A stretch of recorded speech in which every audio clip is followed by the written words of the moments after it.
अच्छा, ये मैम एक एक्सपेरिमेंट का नाम GVP था ना, जुगुलर वेन पल्सेशन। ठीक है, तो पहला पॉइंट आपने जो बताया था कि जो पेशेंट है उसको 45 डिग्री पे रखना है, तो 45 डिग्री ये हो गया, 45 डिग्री ये। अच्छा, उसके बाद ये जो नॉच है, नॉच से नीचे जो उभार आएगा थोड़ा सा, वो एंगल ऑफ लुई होगा, एंगल ऑफ लुइस जिसको कहते हैं। तो आपने कहा था कि इस पर हाथ रखो, तो एंगल ऑफ लुइस जब हमें पता लग जाएगा, जिसके इधर उधर सेकंड रिब भी होती है, तो उस पर आपने कहा था कि फिर ये हमने जो स्केल है, इसकी जो सेंटीमीटर साइड है वो ये, जैसे इसकी राइट साइड ये है तो इस पे ऐसे रख देना स्केल, और वो भी पेशेंट के नहीं, एंगल ऑफ लुई के 45 डिग्री। हाँ, ये एंगल ऑफ लुई है तो इसका ये 45 डिग्री बन रहा है ना। ठीक है, उसके बाद फिर हमने इसका मुंह लेफ़्ट की तरफ करवाना है ना, और पेशेंट 45 पे होता है, स्केल जो है वो एंगल ऑफ लुई के राइट। हाँ, पेशेंट 45 पे होगा और जो स्केल है वो एंगल ऑफ लुई की 90 डिग्री है।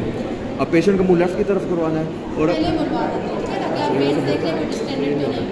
अच्छा, तो ये जब उस तरह मोड़ दिया, तो अगर उसको अगर कोई कॉजेज़ हैं जो आपने बताई थी कि हार्ट फेलियर है, कार्डियक टेम्पोनेट है, फ्लूइड कॉन्स्ट्रिक्टिव पेरिकार्डाइटिस है, इस तरह की जो भी केसेस जिसमें राइट एट्रियल प्रेशर ज़्यादा होता है, तो राइट एट्रियल प्रेशर आपने बताया तो नॉर्मल 0 होता है, और इसके पैरेलल जो होता है इंटरनल जुगुलर वेन प्रेशर वो 4 होता है। तो जैसी डिजीज़ की वजह से राइट एट्रियल प्रेशर ज़्यादा हो जाता है।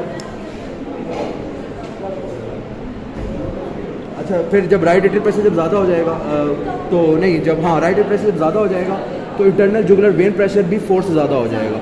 जैसे वो 0 से ज़्यादा बढ़ेगा, ये 4 ज़्यादा होगा।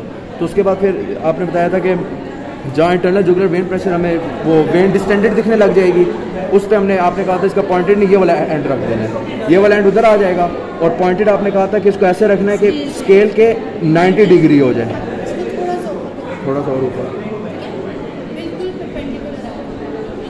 अच्छा, ये इस तरह ये इधर आएगी ना। स्केल होता है उसको एंगल ऑफ लुइस के परपेंडिकुलर रखते हैं, और जो पेंसिल होती है उसको स्केल के परपेंडिकुलर रखते हैं। This is not. अच्छा, ये तो फिर उधर पीछे हो जाएगी थोड़ी सी। अच्छा, हो जाए। ये सेंटीमीटर उलट नहीं रखा हुआ है? नहीं, सेंटीमीटर इधर ही रखना, मैम ने बताया था। ये पर 90 डिग्री है ना, तो इस तरह इधर कहीं बन रहा है। हाँ, तो देखो कितने 13 1 वाली साइड नीचे रखनी थी, 1 वाली साइड 1 सेंटीमीटर। हाँ, 1 वाली साइड नीचे रख लो, दूसरी रख लो, आपने खुद ही काउंट करना है ना। जी, वो तो लेफ्ट साइड भी जा रहे थे, तो वो तो फिर इस तरह रखना पड़ेगा, हाँ जी, उल्टा। अच्छा अच्छा, तो ये तकरीबन ये आ रहा है हमारे पास, 4 या 3 पे आ रहा है। यही मैं देखने की कोशिश कर रहा हूँ, क्योंकि मॉडल है ना, इस पर करना थोड़ा मुश्किल है। सबने किया नहीं, वो मैम को थोड़ा बताना चाहिए।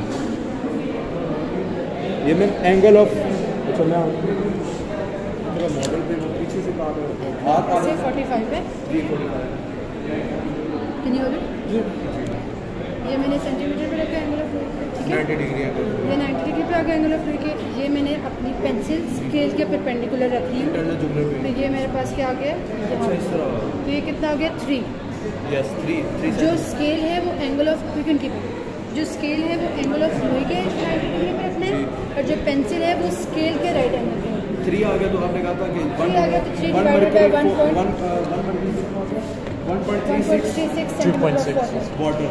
तो अगर ये 3 आया तो 3 को हम डिवाइड कर देंगे 1.36 से, तो ये हमारे पास mmHg में प्रेशर आ जाएगा। और वो कौन सा आएगा हमारे पास? Right atrial pressure. राइट में, हाँ, वो जुगुलर प्रेशर। अच्छा, जुगुलर वेन का प्रेशर आ जाएगा, और जो आपने कहा था जुगुलर वेन का प्रेशर नॉर्मल 4 होता है, तो फिर इस केस में 4 ज़्यादा होगा, क्योंकि डिस्टेंडेड से भी हमें पता लग गया, और इस स्टेप से इस एक्सपेरिमेंट से हमें एक्यूरेट भी पता लग गया, समझ गए। और उसके अलावा अच्छा, तो जो केसेस थे जिसके अंदर ना इसकी जो इंटरनल जुगुलर वेन जो है ना वो इस तरह होती है, आप भी समझ सकते हो। ये मसल है ना, मसल के ऊपर एक्सटर्नल जुगुलर वेन होती है और अंदर इंटरनल जुगुलर वेन होती है। तो मैम से मेरा क्वेश्चन था कि एक्सटर्नल जुगुलर वेन जो ऊपर ब्लू है वो क्यों नहीं हमें डिस्टिंक्ट दिखती?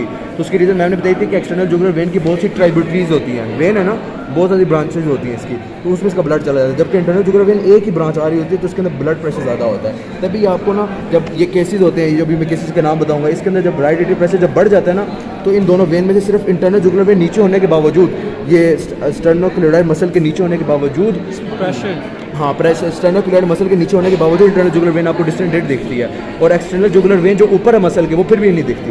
समझ रहे हो ना, क्योंकि एक्सटर्नल जुगुलर वेन की ब्रांचें बहुत ज़्यादा, ब्लड उसको बहुत ज़्यादा निकल जाता है, उसके अंदर इतना होता ही नहीं है। तो अगर प्रेशर ज़्यादा भी होगा ना तो वो छोटी छोटी ब्रांचेज में चला जाएगी, जबकि जो इंटरनल जुगुलर वेन है वो एक ही बड़ी ब्रांच है, उसमें हल्का सा भी प्रेशर ज़्यादा होता है ना वो पकड़ा जाता है, क्योंकि एक ही ब्रांच आ रही है ना। समझ गए? अच्छा, ये एक पॉइंट बताना था। और जो केसेस है जिसमें हमारे पास ये ज़्यादा हो जाता है, एक था हार्ट फेलियर, फ्लूइड ओवरलोड, कॉन्स्ट्रिक्टिव पेरिकार्डियस। कॉन्स्ट्रिक्टिव पेरिकार्डियस में क्या कहते हैं, पेरिकार्डियल ऑफ हार्ट जो होता है, पेरिकार्डियम हो जाता है ना और स्वेल, कॉन्स्ट्रिक्टिव पेरिकार्डियस में हार्ट के वेल्स स्वेल हो जाते हैं, हार्ट का सैक जो कॉन्स्ट्रिक्टिव पेरिकार्डियस है ना उसके अंदर हार्ट का सैक जो होता है ना, पेरिकार्डियल जो होता है ना उसका अपर लेयर होता है ना फुल कवर, तो वो सैक स्वेल हो जाता है। ये भी थर्ड केस है। फोर्थ है कार्डियक टेम्पोनेट, जब बहुत ज़्यादा ब्लड उसके अंदर आने लग जाए एज़ यूजुअल। उसके अलावा एक करेक्शन भी मैंने करवाई थी, वो ये थी, ये इंटरनल जुगुलर वेन में जो होता है ना हमारे पास जो नॉर्मल होता है वो 4 मिलीमीटर ऑफ मर्करी होता है, ठीक है ना, और राइट एट्रियल प्रेशर 0 होता है मिलीमीटर ऑफ मर्करी, नॉर्मल की बात है। तो जब आपके पास इन डिजीज़ की वजह से राइट एट्रियल प्रेशर जो 4 होता है वो जब बढ़ जाता है ना, तो ऑटोमेटिकली इंटरनल जुगुलर वेन में जो राइट एट्रियल प्रेशर जब 0 होता है ना वो जो बढ़ जाता है, तो इंटरनल जुगुलर वेन में जो 4 प्रेशर होता है ना वो और ज़्यादा बढ़ जाता है। समझ रहे हो ना? राइट एट्रियल यानी जब हार्ट में आपका कोई मसला आया, आपके हार्ट के अंदर राइट एट्रियम के अंदर RAP जो राइट एट्रियल प्रेशर 0 था वो बढ़ गया, तो ऑटोमेटिकली उसके पैरेलल जो नॉर्मल था इंटरनल जुगुलर वेन में जो प्रेशर एग्जिस्ट कर रहा था वो और ज़्यादा बढ़ गया। और जब वो और ज़्यादा बढ़ गया वो हमें वेन यहाँ हिलने लग जाएगी इधर गले पे, तो उससे फिर हम वो पूरा एक्सपेरिमेंट परफॉर्म करके फिर पता लगवा लेंगे इसका मेन मकसद क्या है, इस एक्सपेरिमेंट का मेन मकसद क्या है। अच्छा बस बंद करो।